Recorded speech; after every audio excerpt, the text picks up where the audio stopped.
Bietjie draai. Kies, Alright. draai die wielietjie. So daar's 'n bietjie van 'n delay gewoonlik. Ek Ja. kan vir julle nou sê as ons reg is. As hy wys. Kan jy dit nou glo? Okay, das hy is live. Perfect. Dit is Cool. all good. Okay. Hallo So hy's so half almal. minuut. Hallo Annelies. Hallo Annelies, hallo Antoinette. Hoop dis 'n Hallo, lekker hallo. dag. Goeienaand. Hallo. Hallo. So, vir die mense wat nou nog nie heeltemal vertroud is met ons gas nie. Vanaand is ons gas iemand vir wie ek ongelooflik baie respek het, nie net as vir die werk wat sy doen nie, maar ook vir dit wat sy persoonlik of vir my eie persoonlike honde impact beteken het. Annelies is 'n kinesioloog. En vir baie mense is dit dalk 'n nuwe of 'n baie onbekende begrip. Maar net vinnig, sy gaan vir ons meer vertel daaroor.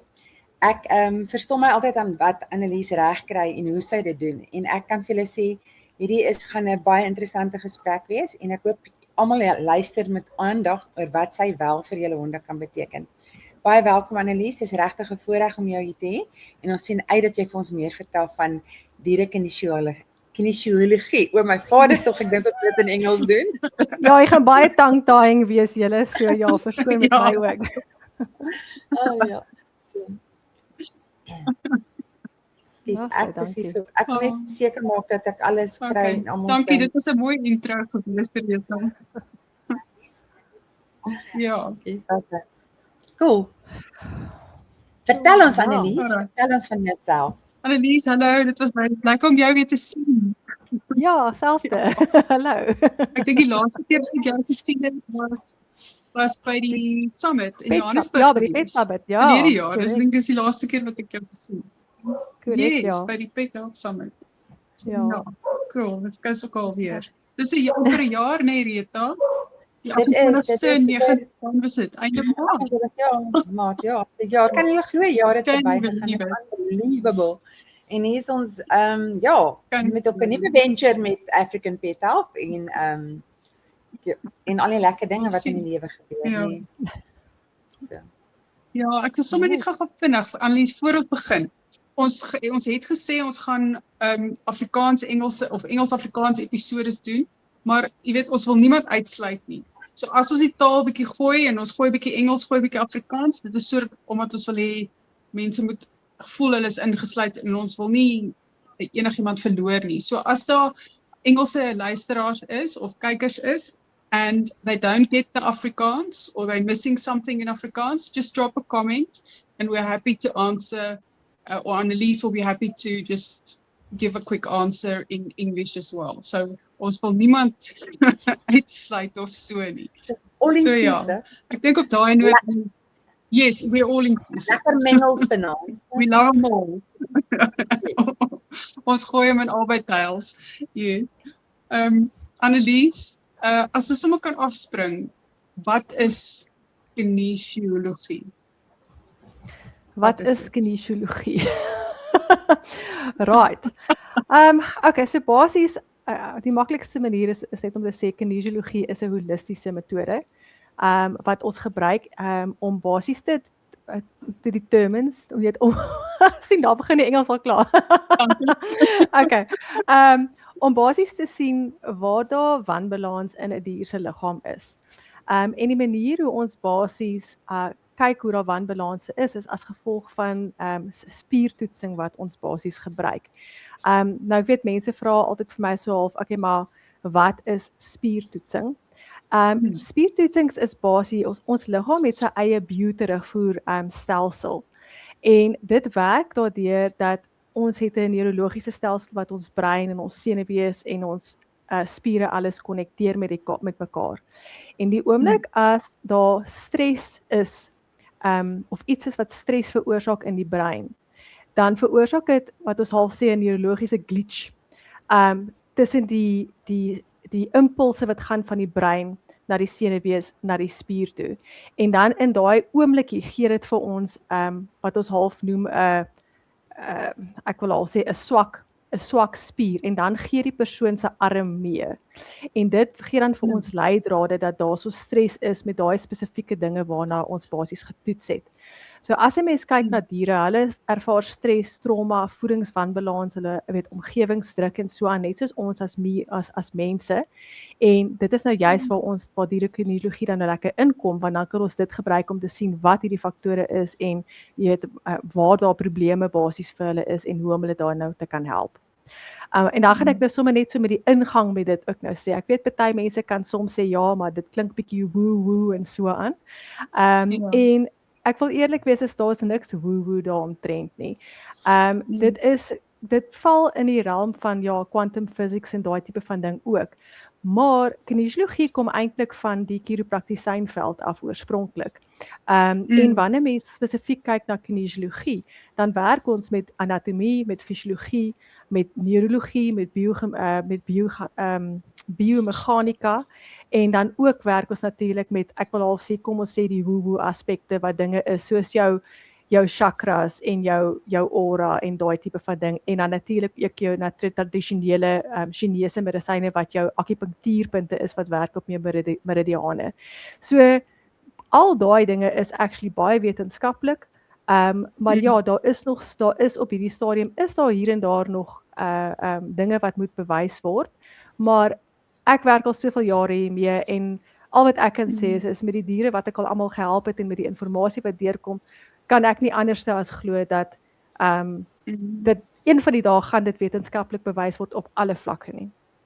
En ek meen as jy ook kyk na daai toetse wat gedoen is destyds oor water en die sneeuvlokkies en so aan en hoe energie versprei. Dit is deel van dit en dit val ook basies onder die kinesiologie want ons almal is biochemiese en ek wil half sê energieke beings. En ons almal begelei energie. Ons fisiese liggaam werk op elektriese impulse.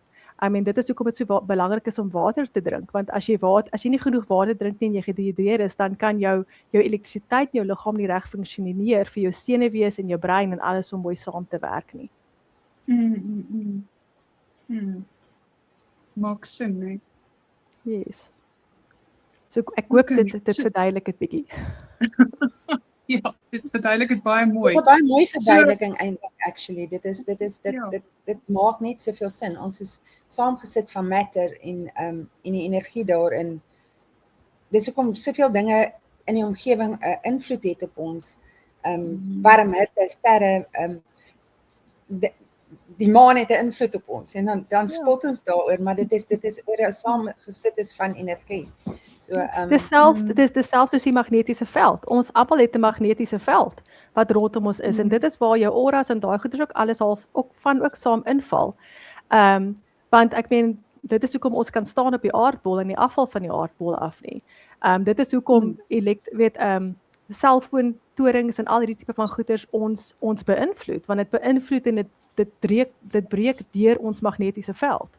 En diere het ook daai magnetiese veld. So en dit is dinge wat wetenskaplik is. Dit is nie hoe kan ek sê dit is nie edifering nie, dit is werklik so.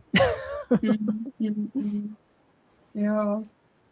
As jy het ietsie genoem van muscle testing, spiertoetsing. So ek neem aan dis deel van die proses. Ja, so basies soos ek gesê het, ons liggaam is 'n elektriese en 'n biochemiese stelsel. En die brein, die senuweestelsel, die spiere, alles kommunikeer die hele tyd met hierdie elektriese seine. So wanneer mense die spiertoetsing is spesifiek hierdie bioterugvoerstelsel. Dit is wat die oomblik as ons daai toetsing doen, dit is wat ek sê daai glitch wat gebeur. Nou wanneer ons met 'n dier spesifiek werk, kan ons natuurlik nou nie vir die dier vra om sy arm of sy been vir ons te hou nie. Dit is bietjie onmoontlik om dit te doen. En dit is waar ons werk met wat ons noem 'n surrogaat. So van die menslike kinesiologie aspek af, as ons met babatjies werk, dan gebruik ons ook die maag gewoonlik, omdat 'n babatjie ook nie sy arm kan hou nie. Maar dis weer waar hierdie energievelde vandaan kom, want die oomblik as ons aan mekaar raak, dan wil ek half sê smelt ons energievelde saam. En gewoonlik wat ek maar dit probeer verduidelik vir mense is as jy byvoorbeeld gaan na 'n plek toe en daar's klomp mense, kom ons sê vir argumente onthou waar jy gaan na 'n winkelsentrum toe en daar's klomp mense daar. En jy kom by die huis en jy's ewe skielik doodmoeg. Ek weet nie of julle al dit ervaar het nie. Ja, Maar maar ek is- draining. Ja, dis verskriklik draining. Dis omdat ons liggame die hele tyd op 'n energievlak eintlik met almal kommunikeer wat in daai winkelsentrum is. En ons gee die hele tyd energie af aan mekaar. Dit is hoekom party mense jou kan uplift en ander mense jou kan ongelooflik dreineer. Want dit hang af hoe stabiel hulle energievlakke is. So dit is op daai selfde prinsip wat ons werk wanneer ons dan met die diere werk. So dan maak ons gebruik van 'n surrogaat. Die surrogaat hou aan die dier vas of raak aan die dier. En dan gebruik ons die surrogaat se arm basies vir die spiertoetsing. Omdat hulle gekonnekteer is op daai spesifieke tyd. En dis ook waar ek in die geologie inkom van wanneer mens lank met dit werk, mens leer hoe om te kan onderskei basies waar die invloede vandaan kom. So partykeer kan mense probeer om 'n invloed te hê op die lesing, as ek dit so kan stel. Maar omdat die persoon instaan vir die dier, kan hulle eintlik niks affekteer op daai spesifieke moment nie.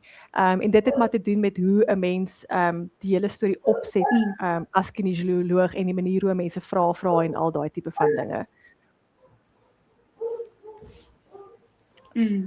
Moet ek vir 'n bietjie dieper in die Hoe lyk 'n tipiese sessie? Skus tog? So sê nou maar ek het nou 'n sessie by jou geboek. Wat kan ek verwag in die sessie? En ek neem aan dit is 'n in-persoon sessie, so ek en my hond is daar, of kan dit ook 'n remote wees? Okay. So oor die algemeen is die sessies in persoon, maar en dis miskien ek wil al sê waar die woo-woo of airy-fairy ding gewoonlik vandaan kom, is dat mense kan nie verstaan dat 'n mens actually wat ons noem 'n remote session of 'n distance session kan doen nie. En hoe dit werk is ons maak of gebruik van 'n foto of ons maak gebruik van die dier se hare. En die rede hoekom as ons 'n foto gebruik ons die dier se oë, want the eyes are the window to the soul. Maar dit het weer eens te doen met die feit dat dis dieselfde soos die watervlokkie storie. 'n Foto dra energie, of ons dit besef of nie, want dit is alles komponente wat bymekaar gestel word om daai foto op te maak. Dis pixelation, maar pixelation op die einde van die dag is nog steeds ek wil al sê elektrone of electrons, jy weet. So kan 'n distance sessie doen waar ek 'n foto gebruik of dan nou anderste hare van 'n dier, maar oor die algemeen as die persoon byvoorbeeld in Gauteng is waar ek is, dan doen ek gewoonlik die sessies in persoon. Ek verkies gewoonlik om die sessie by die persoon se eie huis te doen. So ek hardloop 'n mobiele praktyk. En die rede maar is maar net daarvoor omdat die diere gewoonlik gemakliker is in hulle eie huise.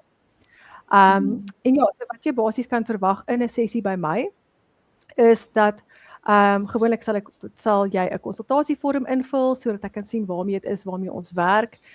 Dat ek ook kan sien afhangende van wat dit is waarmee ons werk, was die dier al reeds by 'n veearts gewees, jy weet, is die dier onder behandeling, gaan die dier sê net maar vir fisioterapie, dit hang alles af waarmee dit is wat ons spesifiek werk.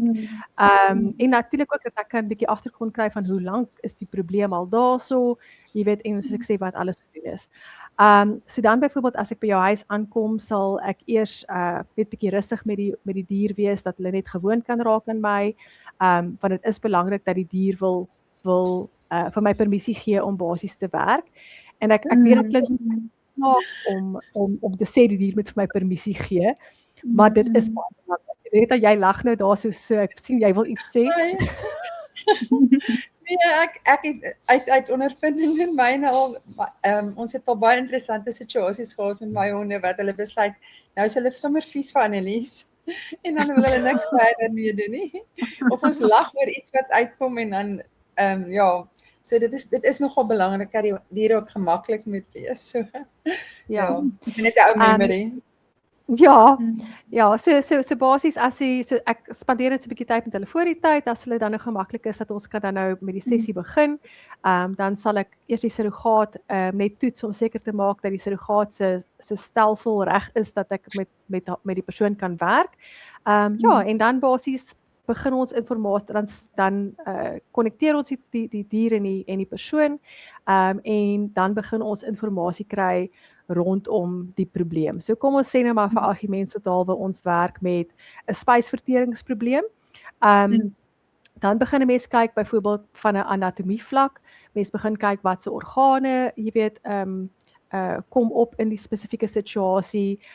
Mens kyk is daar toksines wat miskien in die liggaam opkom, jy weet, want wat ons nie aldag besef nie is wanneer mens kyk na spysvertering is dat stres is 'n groot faktor wat spysvertering goeders aanbetref, maar in ons alledaagse samelewing is daar so baie gifstowwe en dinge soos mold en weet as ons so baie reën het en hierdie tipe van ding, as mold, dan metale en goeders wat in ons grond is, bakterieë, jy weet parasiete, al hierdie tipe van dinge wat alles tot spysverteringsprobleme kan lei. So dan begin ek inligting bymekaar kry om te sien wat kom alles op of wat toon as stresfaktore vir die dier. Sodat mens dan kan 'n prentjie skep om te sê, okay, hierdie is alles goeders wat opkom. So dit is moontlik alles goeders wat stresse in die dier se liggaam veroorsaak. En dan wat ek doen is dan gebruik ek spesifieke tegnieke om die dier meer na balans te begin bring. So dit kan enige iets wees van akupunktuurpunte, soos ek sê chakras wat weer meer energie gegee moet word. Daar kan neurologiese verstellingkies wees of sulke tipe van dinge wat ek dis amper soos ek wil al sê ek noem dit soft manipulation. Amper soos van jou chiropraktisyn tipe manipulations wat jy doen, maar dit is op 'n sagte manier. Daar's geen bene wat kraak of sulke tipe van goeters nie.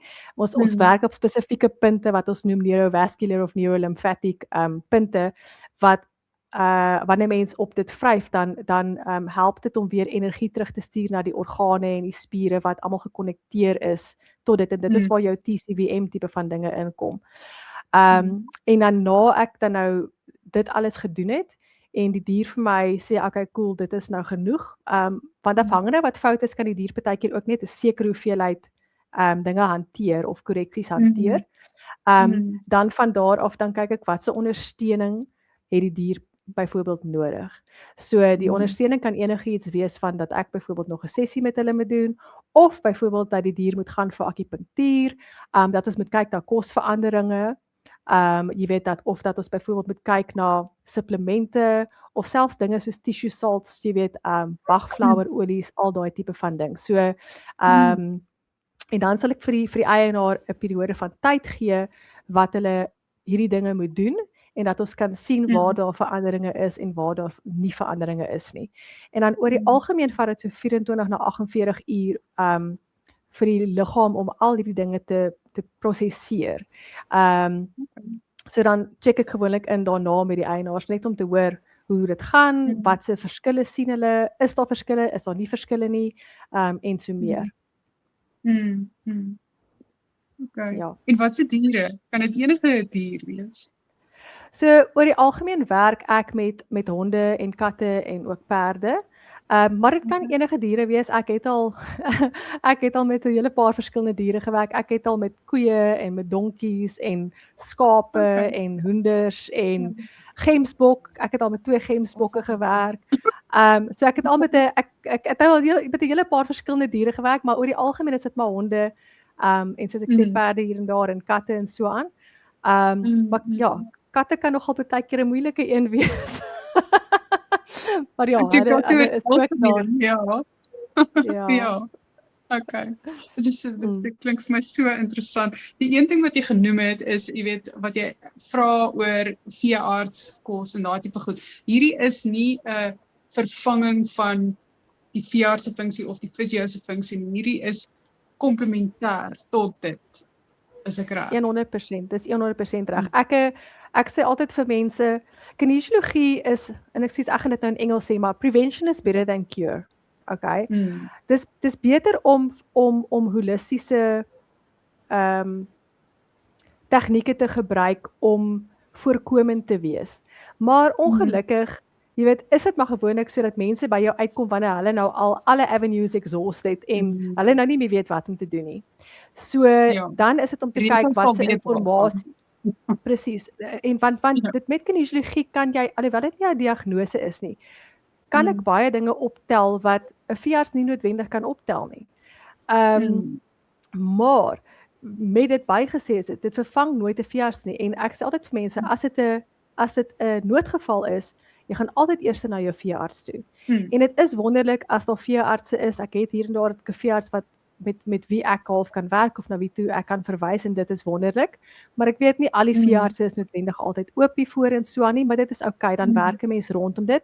Maar ek haal nooit 'n dier van hulle medikasie af nie. Ek haal 'n dier nooit weg van hulle veearts af nie. Dit is belangrik dat die dier aangaan met die behandeling wat hulle kry by die veearts, want op die einde van die dag dit is daardie ou se spesialisasie, maar ek kan moontlik addisionele inligting gee wat kan help en dieselfde wanneer dit kom by jou fisioterapie en daai tipe van dinge. Wanneer jy met 'n hond sit met fisiese probleme, ek kan neurologiese werk doen wat help om die brein liggaam koneksie te help herstel, wat die dier kan help om vinniger, ek wil al sê, gesond te word of vinniger vordering te toon. Jy weet wanneer hulle by 'n fisio is, maar ek vat nooit die fisio of die hidroterapie weg nie. Dis eintlik goeders wanneer ek aan die einde van 'n sessie nou check vir support en daai tipe van goeders, dan kyk ek, weet, moet hulle gaan vir enige van hierdie tipe goeders, selfs vir dinge soos, jy weet, mens kry pet chiropractors ook. So baie keer sal iets soos dit ook opkom, wat sê, maar luister hierso, hierdie ding, sê nou maar daar's 'n wervel wat verskuif is, of wat bietjie uit plek uit is, dat die dier actually sal kan, 'n sessie van chiropractiese tyd sal goed wees vir die dier. Jy weet, dan sal ek vir die persoon verwys na die ouens wat ek nou al mee gewerk het en wat ek vertrou en wat ek kan sê, okay, gaan sien daardie persoon. Want al die tipe van dinge is alles goeders wat op die einde van die dag help. En ek dink, hoe meer ons kan kom op 'n punt waar ons almal begin saamwerk, hoe groter sukses het ons. En dit kan ek uit persoonlike ondervinding sê, wanneer ek 'n kliënt het en ons 'n verskeidenheid van mense is, wat op verskillende vlakke met 'n dier werk, dan kry ons altyd baie beter resultate. Dit is definitief iets wat ek van kan getuig. Ek dink ek het van Elise ontmoet met Hawie, wat so sterk gehang het en ons kon nie uitfigure hoekom sy sterk, en daar is alles probeer. En as ek net dink die leiding en die direksie wat ons gekry het, waarna hulle moet kyk en waarna die veearts moet kyk en die fisio moet kyk en waarna moet werk en wat se verskil dit gehad het op hom as 'n individu. En eintlik kan ek sê, ek dink ek het al met my hele pak gewerk. Letterlik ek dink ek het al met Karaak gewerk. Ek dink ek het met almal gewerk al, ja. Ons is nog so gelukkig of nog nie so gelukkig was om in die Kaap te bly nie. Was dit 'n redelike belangrike deel van my maandelikse diereroetine is om Annelies te hê, omdat ek honde gehad het met skeletal en muscle issues. En dit het regtig baie gehelp om te weet is ek onthou op 'n stadium het ons nie vordering met Riley gehad enigsins nie, en dit gekom en sê, maar die Hydro doen nie dit nou vir haar nie, sy moet meer laser kry en daai tipe van begeleiding wat jy gegee het in terme van wat is die meer optimale behandeling wat die fisioterapeut dan moes doen op die honde. So ja, uit 'n guidance oogpunt, en dit is baie lekker as jy mense veearts en 'n fisioterapeut en 'n support span het om dit te doen, om saam met Annelies te werk. Annelies het ook nie net met my eie honde my baie gehelp nie, sy help regtig baie met kliënte se honde, as ek vasbrand en ons kry nie 'n ding uitgesorteer as gevolg van die eet of iets nie, ons kan nie verstaan wat is Annelies regtig 'n go-to vir my. En ek dink nog nie, ek het nog nie 'n kliënt na haar toe verwys wat nie teruggekom het en gesê het, wow, dit het so 'n groot verskil in my hond se se situasie en hoe pet parents understand their pets better with us as well. So dit is baie belangrik, dis vir my nogal 'n belangrike ding om saam te werk as 'n span. Ek dink vir my is die groot ding met dit is net dat soos ek sê, dit klink miskien snaaks, maar the body does talk. Ons liggame is so fantasties geskape dat die liggaam kan homself gesond maak. Die probleem is net ongelukkig, ekskuus Bella, lê nou verskriklik snaaksie oor my tafel. Weet ons liggaam is so fantasties geskape, maar as gevolg van al die stres en ons leefstyl, ons eetstyl en al hierdie tipe van dinge, is die stres so konstant en so groot, dat ons liggaam sukkel om terug te kan kom na sy normaal toe, as ek dit so kan stel. En dit is presies dieselfde ding wat met die diere gebeur, en kinesiologie kan hierdie aspekte uitwys, want dit wys as 'n stres spesifiek in die liggaam, en die oomblik as 'n mens begin aandag gee aan daai spesifieke goeders, dan begin 'n mens vordering basies sien in die liggaam. En dit beteken nie dat dit net byvoorbeeld is, okay, nou verander ons 1 of 2 dinge nie. Dit kan partykeer kan dit 'n pad wees met wat 'n mens stap. Partykeer sien ek 'n kliënt 1 of 2 keer en alles is hankie-dorie daarna, en ander kere sien ek 'n kliënt vir maande of selfs jare aan een, want dis dinge wat bly verander. Maar verandering is goed. Wanneer daar verandering is, beteken dit dat ons vorder, ons is besig om hierdie stelsel weer terug te neem na sy regte normaal toe. Dis so wat hulle sê, Rome wasn't built in one day. So jy weet nie vir hoe, as ek met 'n 9 of 'n 10-jarige hond sit wat nou ewe skielik groot issues het. Daai hond het al 10 jaar se stres en se faktore wat opgebou het om by hierdie ding op te eindig. So nee, 1 of 2 sessies gaan nie noodwendig dinge vir hom uitsorteer nie. Jy weet, en dit afhangende van ook wat fout is. So ja, dan gaan 'n mens moontlik 'n langer pad stap. Jy weet, met daardie kliënt, of selfs dit kan byvoorbeeld iets wees waar 'n mens miskien 'n paar sessies doen en daarna raak dit soos maintenance, wat 'n mens een keer in 'n paar maande net incheck met die dier. Ek het kliënte ook wat ek sê net maar vir 'n jaar lank gediens het, wat die honde gesien het byvoorbeeld elke maand, en jy weet nou miskien 1 keer in 6 maande of 1 keer in 3 maande, dan doen ons net 'n checking om te sien, is alles nog okay, jy weet, moet 'n mens kyk weer eens na kos of supplemente of sulke tipe van goeders of so aan. Jy weet, kan ons die goeders wegneem, is dit nog steeds nodig of nie meer nie, jy weet. Ja, so dit hang ook maar af van waarmee mens werk spesifiek, jy weet, hoe gereeld ek basies die dier moet of nie moet sien nie.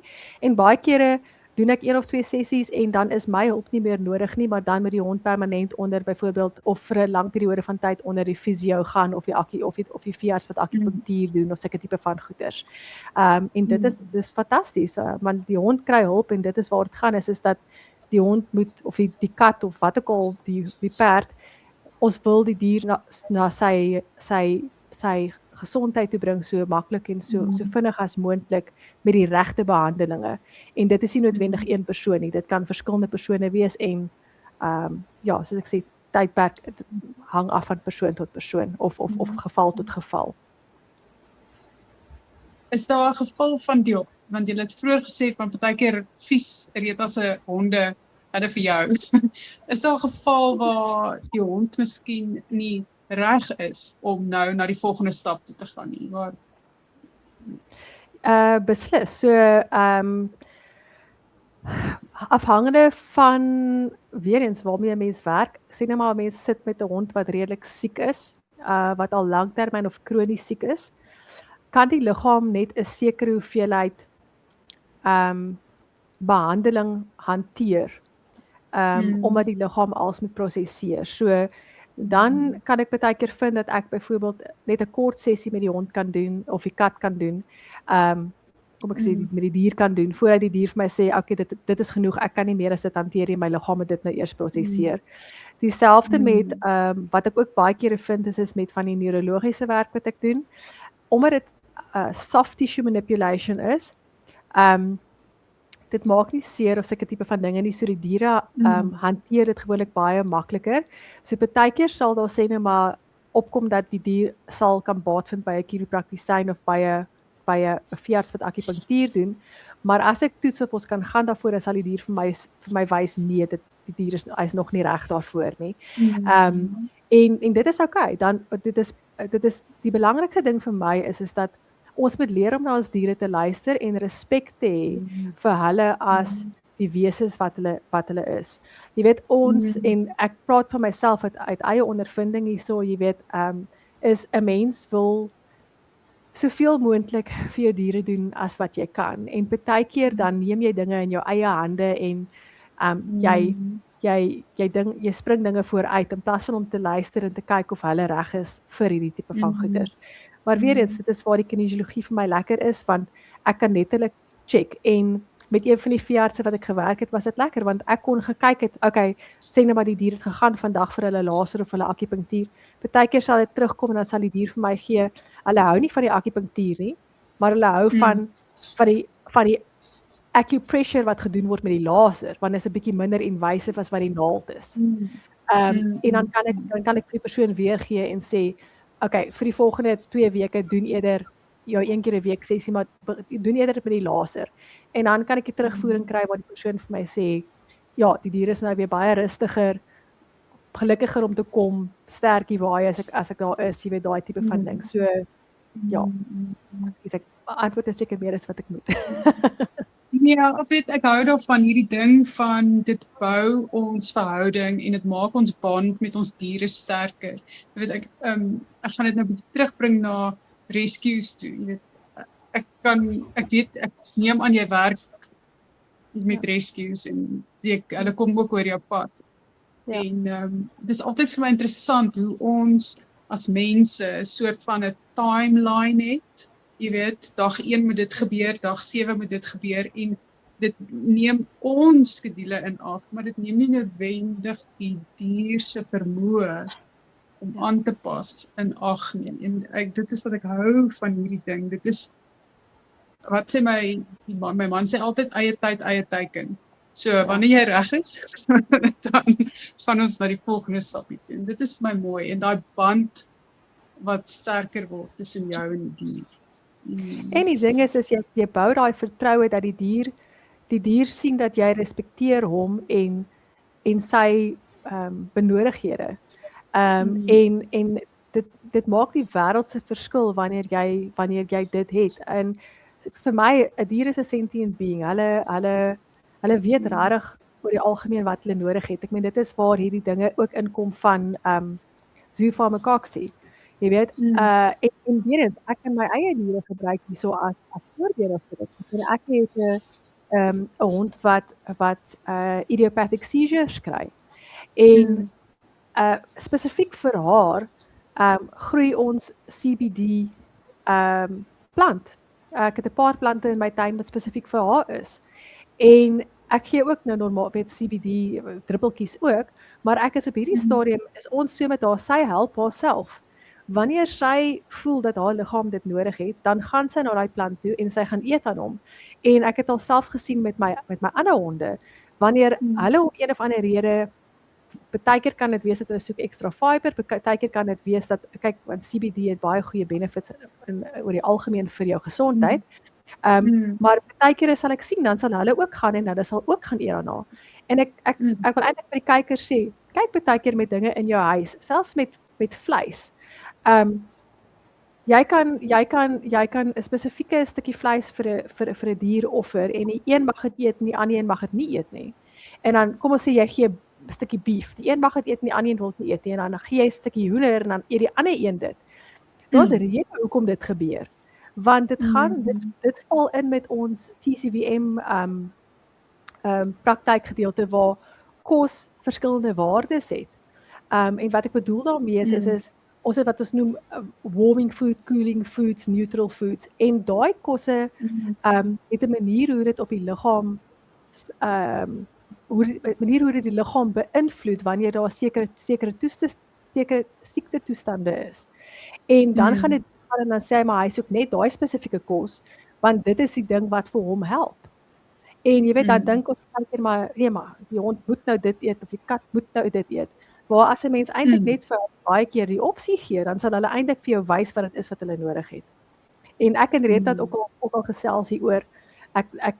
Ek lag altyd spesifiek oor dit, hoe sy altyd vir my sê met seker van die holistiese supplemente en goeders wat van haar diere moet kry, hoe haar diere letterlik kom vra vir dit.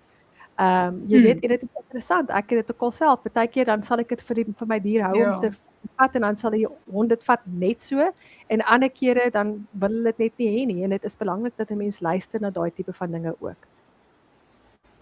Ek het vanaand 'n interessante een gehad. Ek het Maldensout in 'n groot houer, en ek was besig om net gou-gou weer kos te sit, en toe ek weer sien, toe staan 2 honde, en hulle is adamant, hulle wil sout hê. En dit is my altyd so interessant as ek dan die sout op die vloer neersit, wie lek dit op en wie kyk en loop weg vir dit. En dit is ons diere praat eintlik baie meer met ons as wat ons besef. En ek dink wat my pad saam met Annelies vir my geleer het is mense raak baie meer bewus en baie meer kan ek sê in tune met jou honde en wat hulle wil hê. En ek dink dit is ook deel van daai waar ek optree as 'n surrogaat. Daar's 'n ander koneksie wat jy begin oopmaak, wat mense eintlik al partykeer bietjie voor stom is en doof is voor en nie voel en bewus raak van hoe belangrik dit is om daai koneksie te hê. So dit is vir my is dit ook 'n baie belangrike pad om saam met jou diere te stap en daai koneksie te hê van hulle energie vloei deur my om 'n antwoord te kan gee.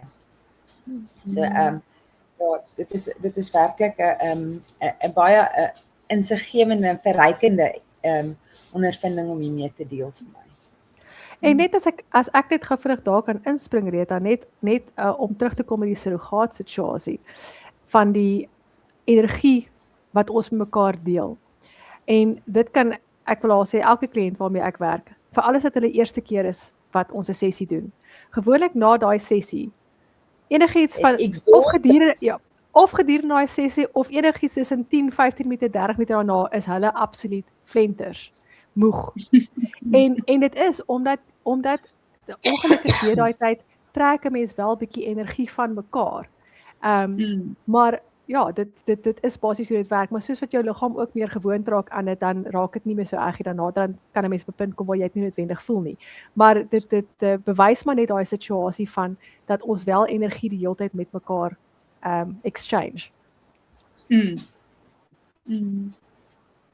Ek onthou die eerste keer wat ek meer as een hond gedoen het, ek gekom het tot ons 2 gedoen het. Ek dink as jy was vir Riley en vir Harvey ingeboek, en toe wil Riley nie meer saamwerk nie, of sy het sommer net van die begin af gesê, sy's nou nie vandag lus hiervoor nie.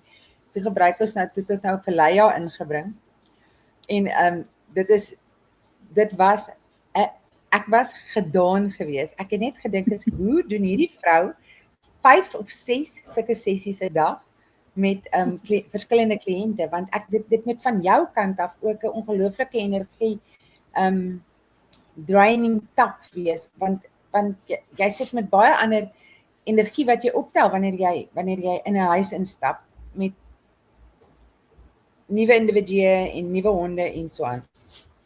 So hoe doen jy dit? Hoe ground jy jouself om deur 'n dag te kom wat jy 5 of 6 verskillende kliënte sien? So, dis nogal 'n vraag. So ek moet sê ek dink wanneer mens in die alternatiewe bedryf inbeweeg, dan 'n mens leer baie om jou energie, ek wil al sê jou energy boundaries vir jouself te kan stel. En dit is maar deur ek doen baie koneksie, ek wil al sê wat ek op die gras loop en daai tipe van ding om net my eie energievelde te herstel. Maar ook om 'n mens leer om te luister na jou eie liggaam, om te kan sien hoeveel jy kan hanteer en hoeveel nie. Maar soos wat 'n mens weet, ek doen dit al soveel jare lank dat ek kan nie, ekskuus, dis 'n baie moeilik een om te probeer te verduidelik. Ek wil half net sê, jy leer hoe om jouself te kan afskakel en jou energie joune te hou en die dier en die persoon se energie hulle sin te hou. Jy leer om daai skeiding te kan basies maak, sodat dit jou nie so hoef te beïnvloed nie. Maar partykeer sê nou maar ek is bietjie my gestel is bietjie af of ek is bietjie siek en so aan en ek werk, dan kan dit my partykeer vang. Dan kan ek partykeer miskien 1 of 2 kliënte doen, of as ek in 'n situasie sit, byvoorbeeld met 'n baie traumatiese situasie. Maar ek dink dit is ook maar iets wat met die jare kom, want 'n mens moet leer om jou eie emosies en jou eie ek wil al sê jou eie emosies en goeders vir jouself te hou, want dit is gewoonlik, ek dink, waar die energie exchange gebeur, is wanneer mens emosioneel betrokke raak in 'n sessie. Want dit is nie eintlik iets wat jy moet doen nie. Maar soos wat 'n mens maar, dit vat maar 'n bietjie tyd om daai ding te leer. Veral as mens met erg trauma cases of sulke goeters werk, mens is ook maar net 'n persoon en mens is 'n empath, so mens voel vir daai dier en so aan. Maar met die tyd leer 'n mens hoe om vir jouself, die woord wat ek eintlik soek is boundaries te kan stel. Om jouself, jou energie joune te hou en jou te skei basies van die dier af. Maar in dieselfde asem, ek stel vir myself net 'n sekere hoeveelheid diere wat ek sien vir 'n dag en dit is dit. Want dit is belangrik dat ek weer my eie energie net vir myself kan hê en dat ek myself weer kan ground en dat ek reg kan wees, jy weet, vir my volgende kliënte, want mens wil ook nie hê dat jou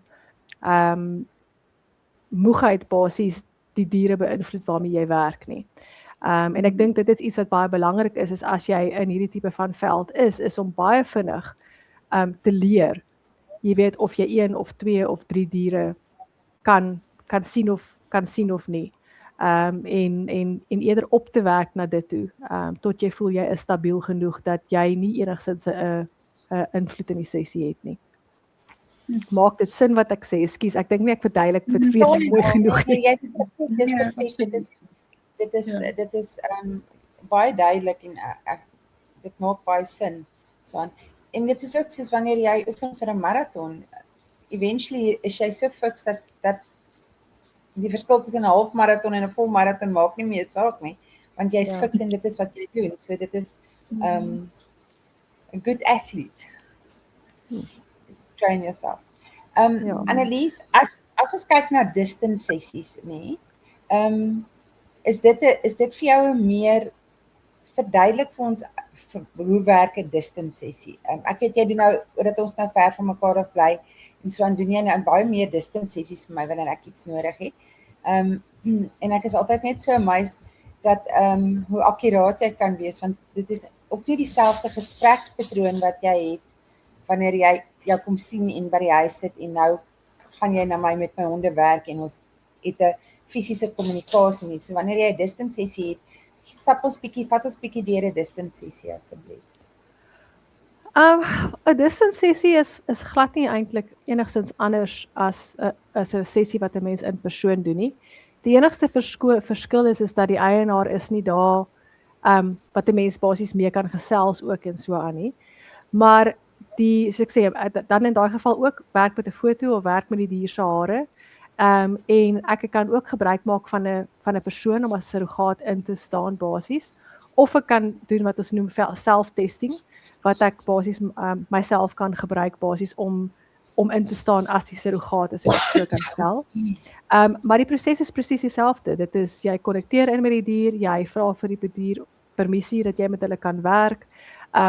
As hulle vir jou permissie gee dat jy met hulle kan werk, dan begin jy met die probleem en dan begin jy deur jou inligting gaan om al die inligting bymekaar te kry, om jou storieetjie basically bymekaar te kan kry, om vir die eienaar te kan deurgee en om dan vir hulle te sê wat alles ook weer eens van support af deurgekom het. Die verskil natuurlik hierso is dat jy het nie die eienaar noodwendig as die klankbord nie.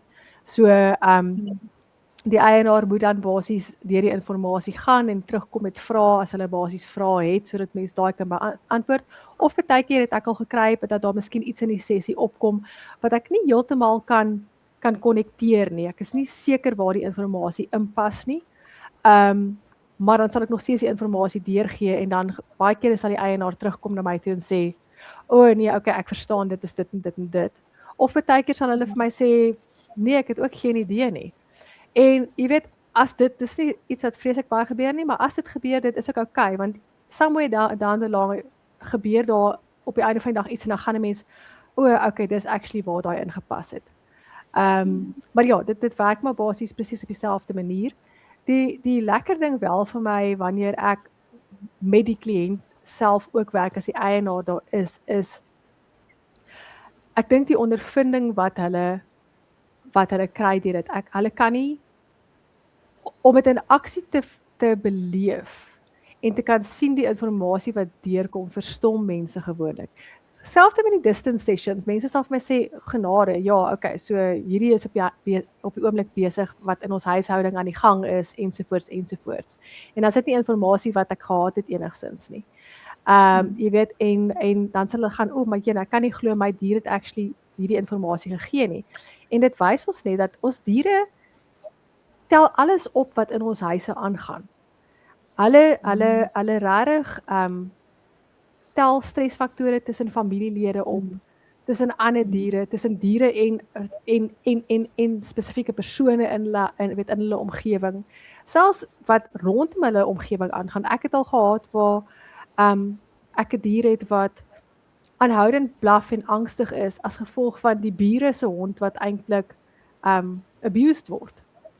En dit is die dier wat probeer inligting daarvoor te bring dat hierdie dier eintlik hulp nodig het. So dis nogal baie interessant wanneer sulke tipe van dinge basies opkom. Maar ja, om jou vraag te beantwoord, dit werk maar presies op dieselfde manier. Ek kry al die inligting en dan gee ek vir hulle die inligting deur en kyk hoe ons dan basies die dier verder kan support. Het sy het weer eens is kos ander sessies met ander mense, supplemente ensovoorts.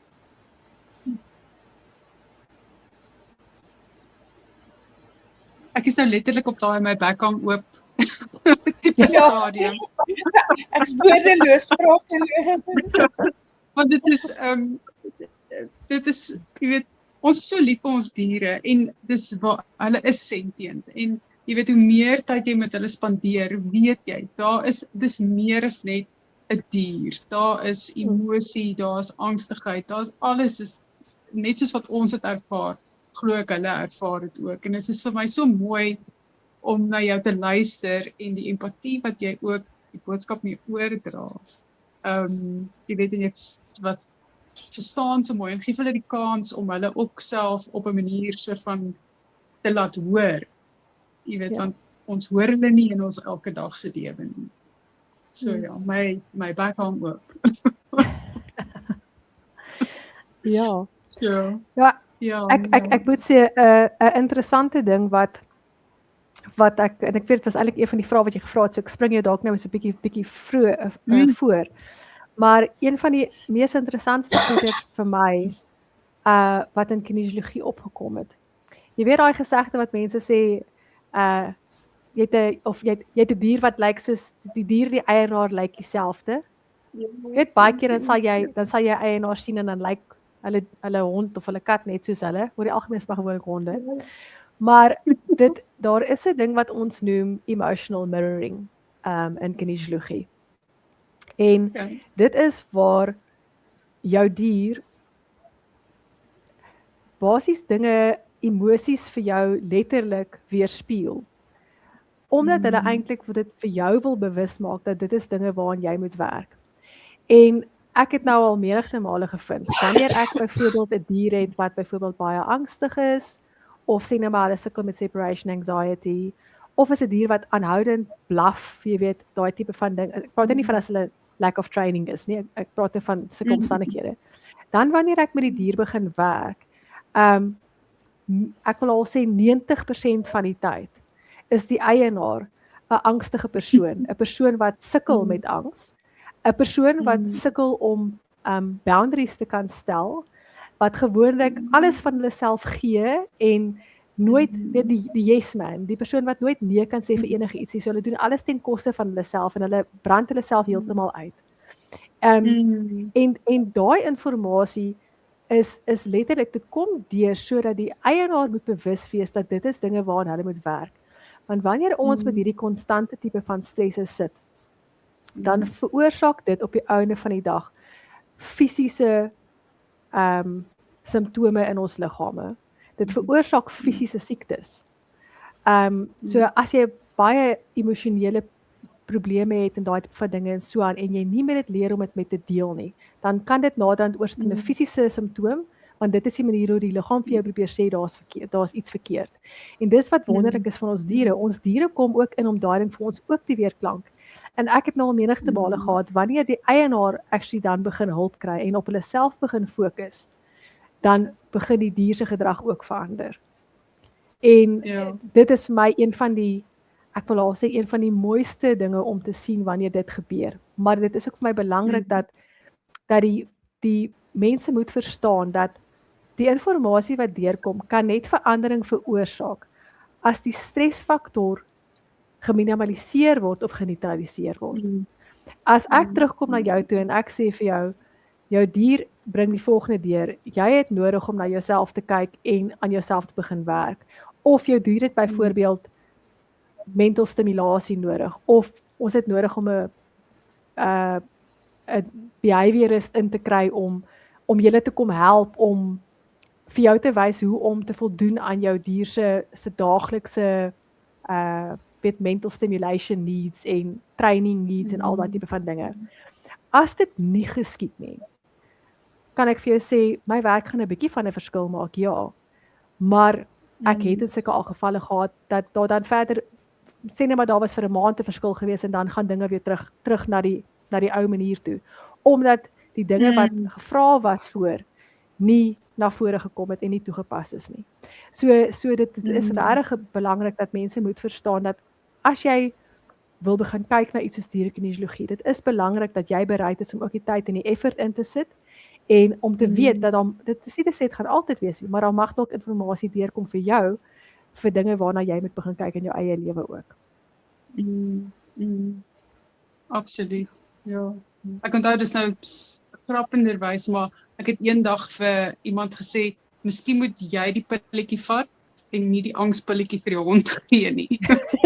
Want dit is so waar.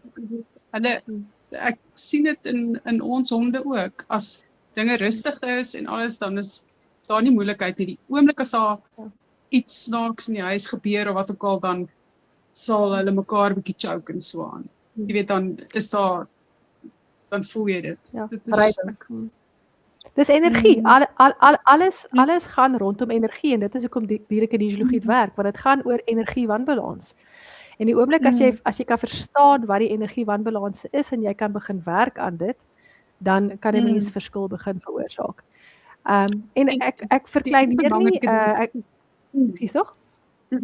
Nee, ek wil net sê die ander belangrike ding is ook is net dit is nie 'n silver bullet nie. Jy weet, elkeen moet sy deeltjie doen en jy moet bereid wees om die werk in te sit om die resultate te kry wat jy wil hê. Ja. Dit is soos wanneer mens sit met gedragsprobleme.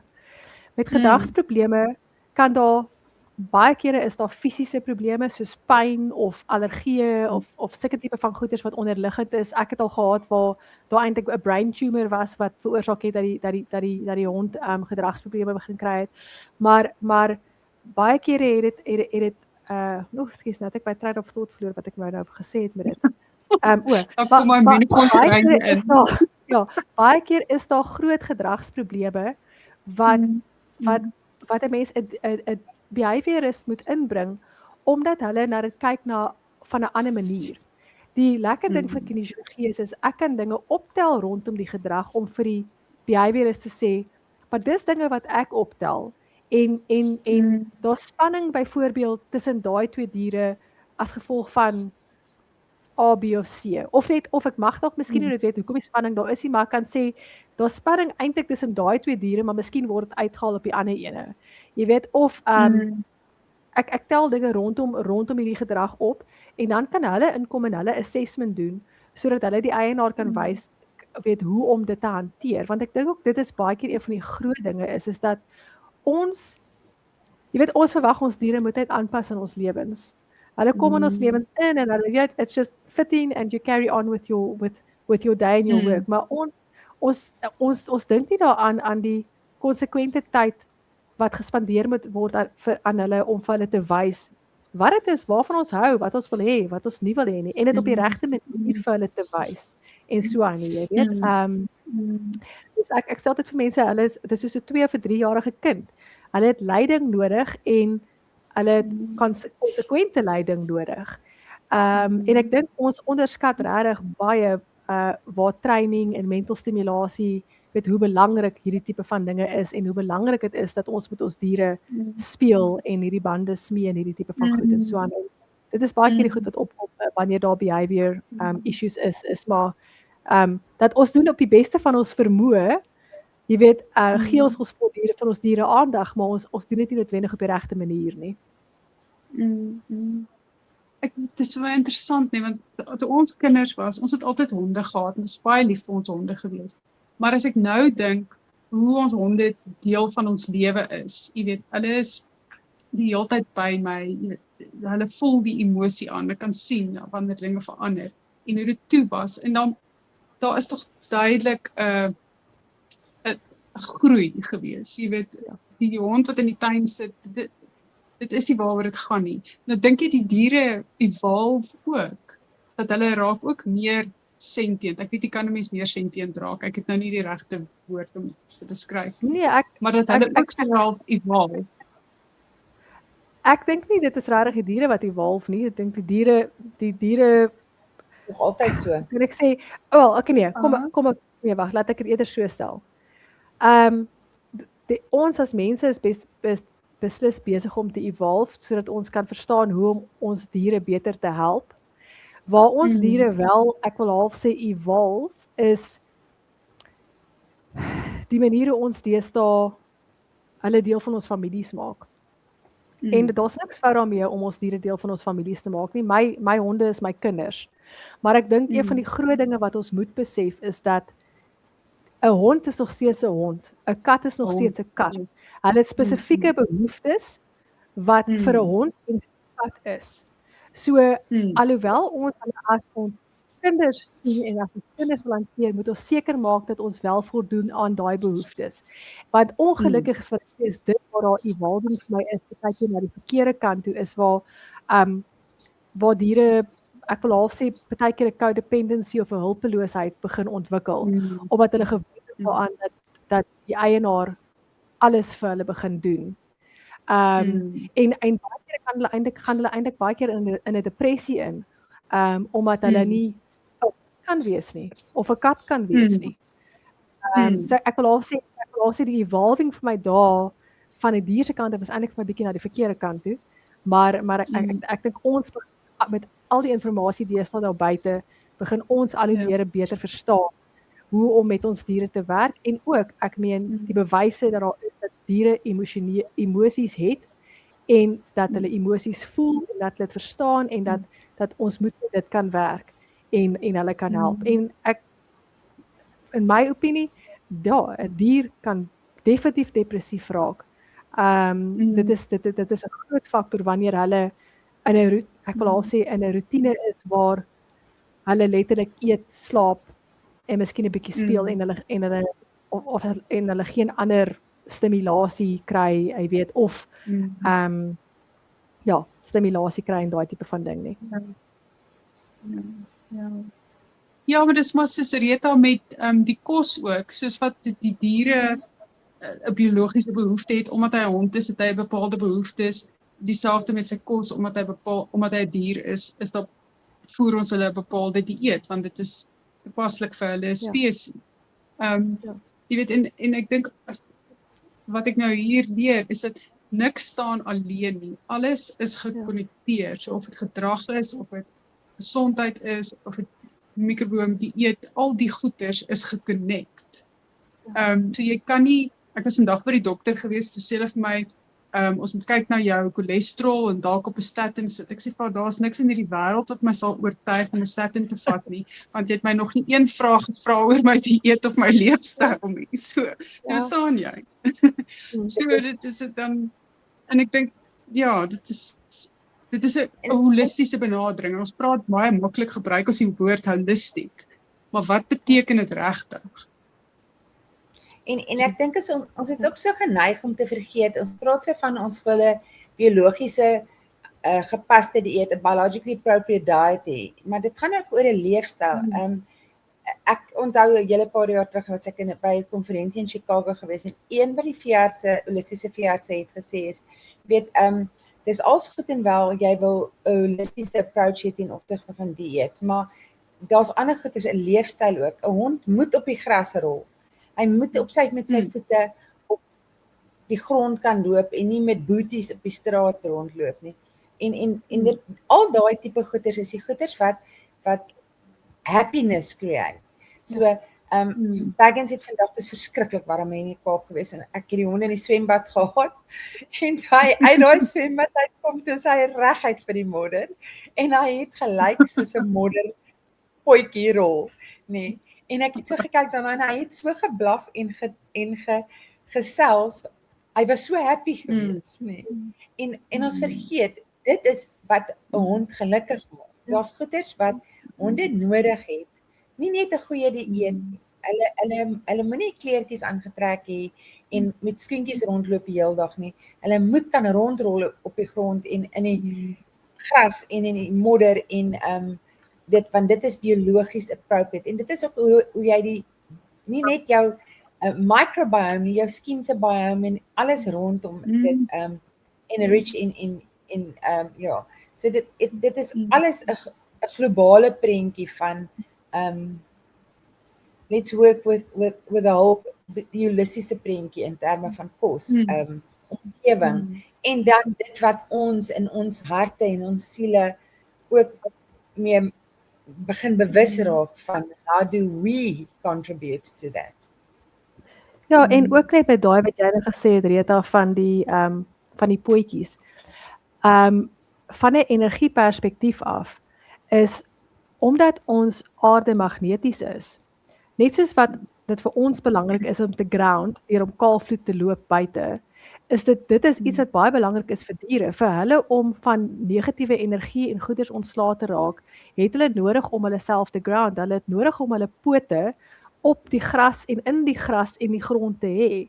Jy weet, so as jy 'n hond het wat heeldag met boeties aanloop, dan veroorsaak dit dat daai hond nie volledig daai grounding kan doen nie.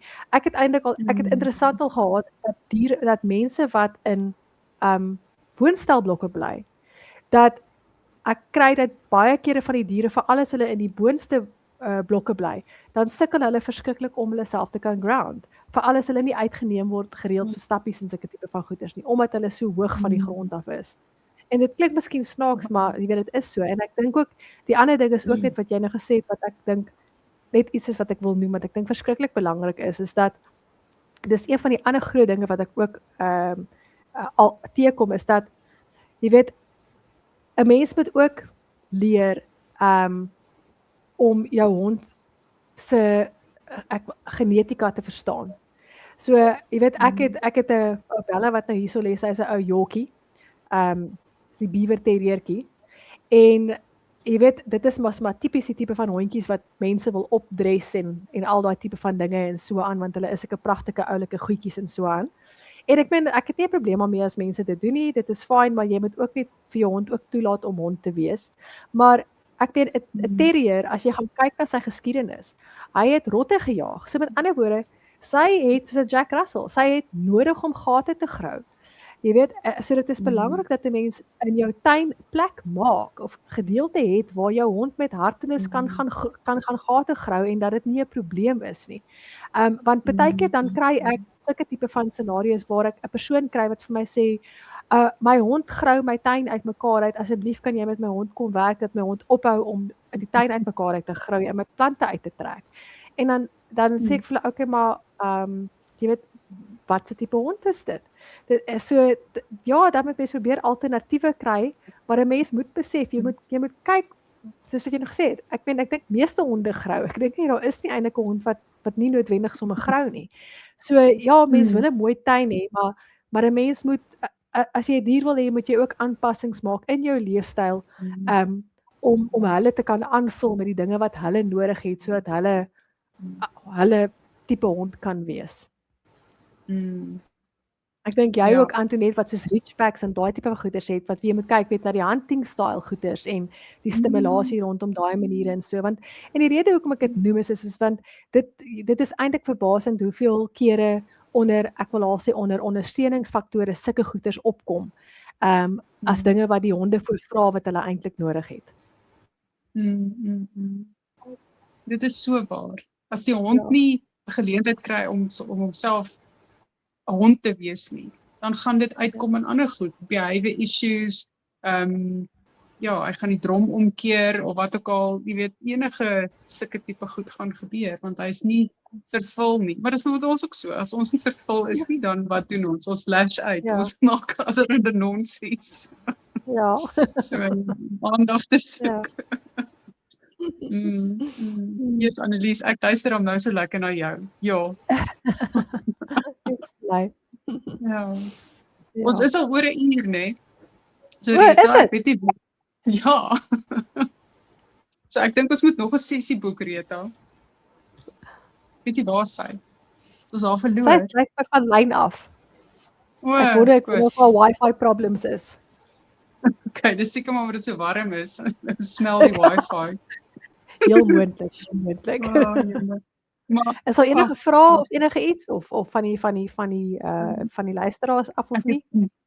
Ek het nou nog nie enige vrae hier gesien nie, maar ek sal definitief ons gaan die dingetjie download. Ek gaan hom op YouTube sit. Ek sal hom weer deel op sosiale media. Jy het so 'n paar, ek dink in so 'n jaar terug het jy vir ons 'n artikel geskryf vir die tydskrif ook, so ek sal hom ook weer 'n bietjie promote en net vir mense laat herinner om die artikel te gaan lees, want dit gee eintlik 'n goeie basiese agtergrond van vir wie kinesiology is en wat ons net vir Rita hier inkry at stage. Kom Ritakie. En dan hulle kan ook op my webtuiste ook gaan kyk, daarso verduidelik ek ook basies hoe dit werk en al daai tipe van dinge en so aan ook. My webtuiste het net verander na ek moet hom eintlik vir jou aansien, hy het bietjie verander is animatherapy sonder die hyphen en is .com, nie meer .co.za nie. Okay. Alright. Ja, stuur dit sommer vir my, dan sit ek dit als op die YouTube link. Okay. So dan is al die links en goed sal daarby wees, jou Facebook, as jy 'n Facebook page het of wat ook al, stuur dit als vir my. Dan sit ons dit daarop. Dis reg. Maar Annelies, baie dankie. Dit was nou regtig 'n insiggewende aand gewees. Baie dankie. Ek is baie bly. Groot plesier. Dankie dat jy vir my op die podcast gekry het. Ons gaan jou weer. Ek dink volgende keer gaan ons hom in Engels gooi. Dis reg. Nou toe. Maar lekker aand daar vir jou. Tada. Bye. Bye.